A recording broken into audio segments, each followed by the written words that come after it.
idealism prevails. Make the world a better place.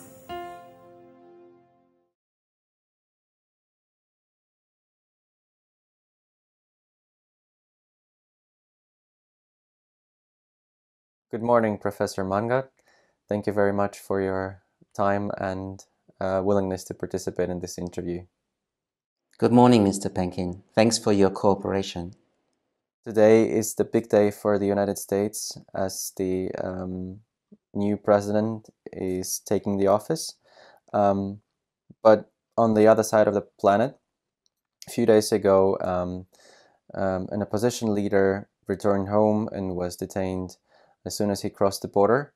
I'm speaking of Alexei Navalny, that was poisoned months ago, allegedly, or as it seems to be proven by the Russian secret services.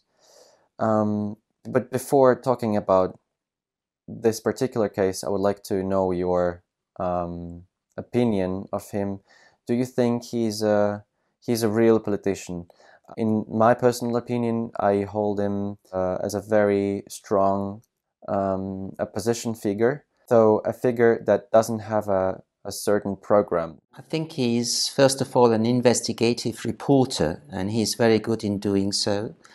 As a figure who aims to be the leader of Russia's opposition to the Vladimir Putin government, he has extraordinary communication skills.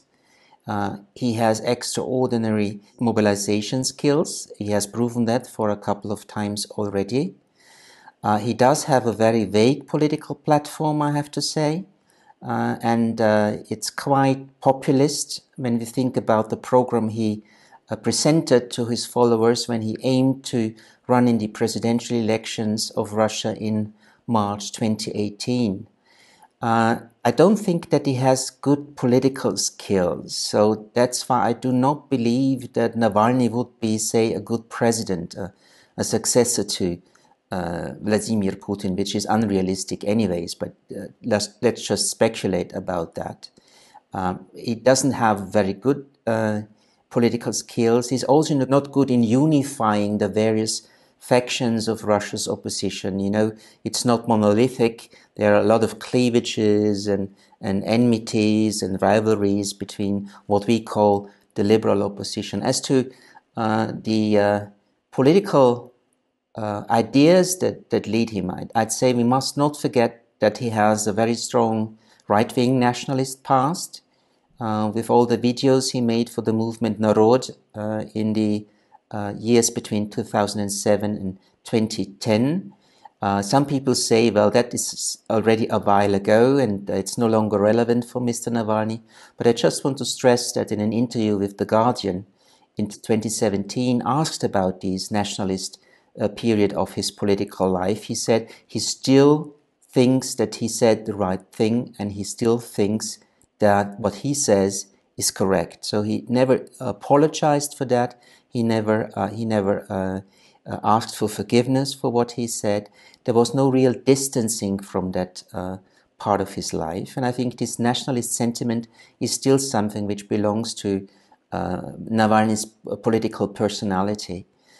He seems to have realized, though, in 2010-2011, that taking up the issue of corruption will bring him more followers, because almost every Russian is confronted with corruption in the daily life, and exposing the corrupted nature of the government and the leadership, of course, is much easier to make him a popular figure than him stressing the need to protect ethnic Russians.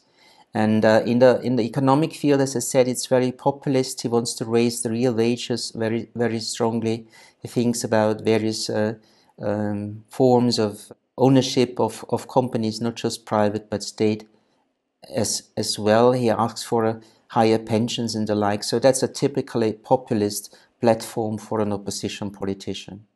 I understand your position, and I believe that in case of Russia, the conventional right, left, or centrist system and perception of understanding of the political platform has very blurred borders. So what new politicians basically do, they pick up the ideas that come from different wings of the traditional systems, like the left wing or the right wing.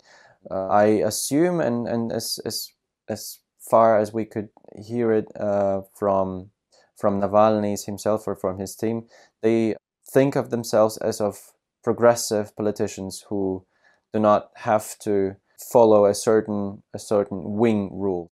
And I think that, if I may interrupt you, I think that the real political message that Navalny stands for is what has been the slogan of the demonstrations in 2011, Россия без Putina, Russia without Putin. So that's his goal, to bring down this man from power and to have sort of a regime change. And he does have a strong idea about himself taking over. Kremlin administration, the inner core of president, they claim that Navalny is an agent of Western intelligence services.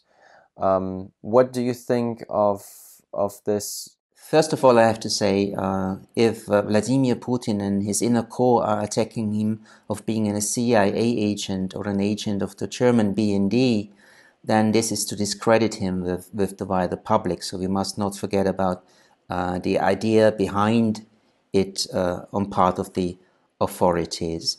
I don't think that Navalny is a foreign asset. He's not a CIA spy or a BND spy, an MI6 spy whatsoever. But I'm quite sure, I don't have evidence, of course, so it's just educated guess, but I do think that he is receiving information from Western intelligence.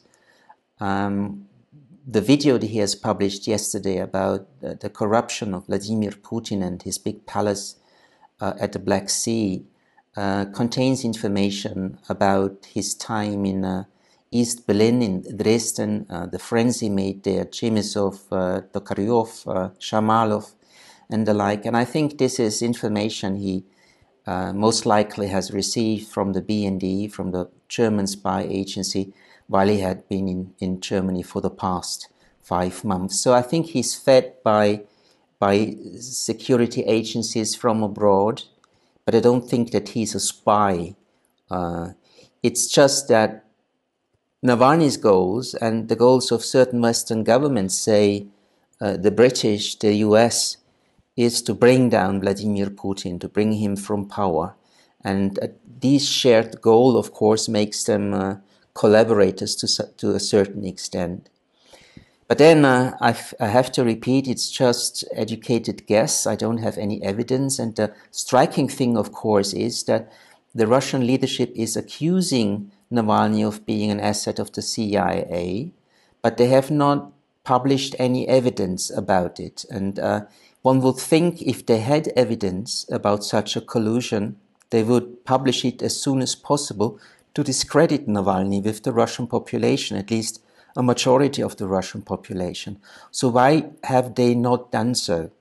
Well, two explanations. Either they have no evidence of that collusion, they have been unable to get evidence about his collaboration with Western agencies. So that would mean that the Russian agencies are quite poor in their capabilities, or there is no collaboration between Navalny and Western security agencies. So I don't rule out that what I speculate is wrong, but I do have a certain sense or a certain perception that some of his investigative reports also rely on information provided to him by Western intelligence agencies. What I believe Navalny is, he can be compared to a bee swarm. So whenever they're working, it's the noise of information. It's probably painful for exact people. However, it gets much more deleterious for them as they touch that bee swarm, as they try to do something, as they try to destroy it, as they try to imprison Navalny or poison him. Once Navalny is directly disturbed by the power, there is so much of criticism falling on Kremlin, not just from inside of the country, but also from the outside, that it makes it even more difficult for Putin or for his aides to handle the situation. First of all, what do you think of this idea? And second of all, what do you think of the detainment of Navalny that happened the day before yesterday? Well, many people are asking why Navalny decided to return to Russia, given the threat by the Russian authorities that he will be arrested once he enters Russia again. I'd say that his intention was to foil the calculations and expectations of Vladimir Putin. I think after the assassination that did not work, the leadership of Russia would have wanted Navalny to stay abroad and never return to Russia again, to stay in exile. And this is why they made up all these new threats that he should be put in jail, or that they launched new investigations in alleged misuse of funds to his foundation for the fight against corruption, and some other issues like libel and others. I think that they have raised all this in order to convince him that it's better not to return to Russia. But for Navalny, this was never an option, because staying abroad would have meant that over time he simply would have been forgotten, or at least he would definitely lose influence on what happens politically in Russia. For his mission, and I think he's convinced that he does have a historical mission, he needs to be back in Russia again. He needs to be in place. That's why he returned, taking the risk of him being arrested, and that's what happened. Now we have to wait and see whether the court proceeding will eventually end with a conviction regarding his violations of the probation regulations. If it does, Navalny could be imprisoned for a couple of years. And the question is, what consequence would it have? Would it radicalize the opposition? Would it mobilize people to go out to the streets and demonstrate against the leadership? And the video we've spoken about is certainly helpful in this respect.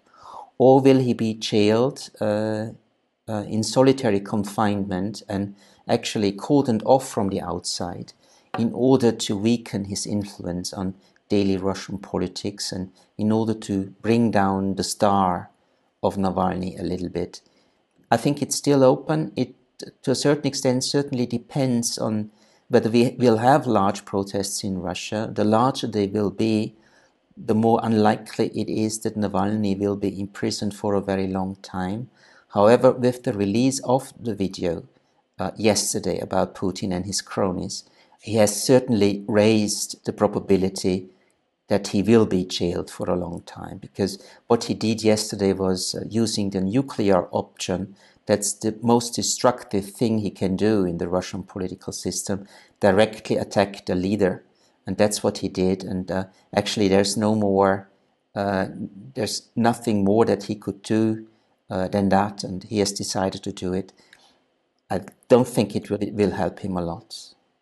As I believed before, the Nord Stream 2 project seems to be untouched by the Navalny's detainment, though a lot of countries who are participating in this project have condemned Russian authorities and their actions. I believe that Nord Stream 2 is actually too important for those countries, important for Russia, for it to be terminated now, even while facing the reaction of the Russian government. Well, one thing that the assassination attempt actually led to was that Navalny is now a public and a political issue, and it very strongly impacts on the relationship between the West and Russia, and his future fate, of course, will be a very prominent issue in all contacts between the European/the United States with Russia. And we have seen all those condemnations of his detainment by leading Western politicians and EU officials. However, I don't think that the detainment or maybe a long-term imprisonment will cause or will force or will lead some Western governments to terminate the construction of Nord Stream 2, or at least suspend it. I don't think that Navalny can actually make a difference. There's a much greater threat to Nord Stream 2, and this is US sanctions. And we have just seen a day ago that the United States has imposed sanctions on a Russian vessel laying the pipes in the Baltic Sea. So I think sanctions might stop the project. The way that the Russian authorities deal with Navalny will not impact on the fate of Nord Stream 2. Yes, it's the fair point, and I clearly see your position. So we will see how it's gonna unfold in the next days and weeks. Thank you for your answers and for your time. Thank you as well.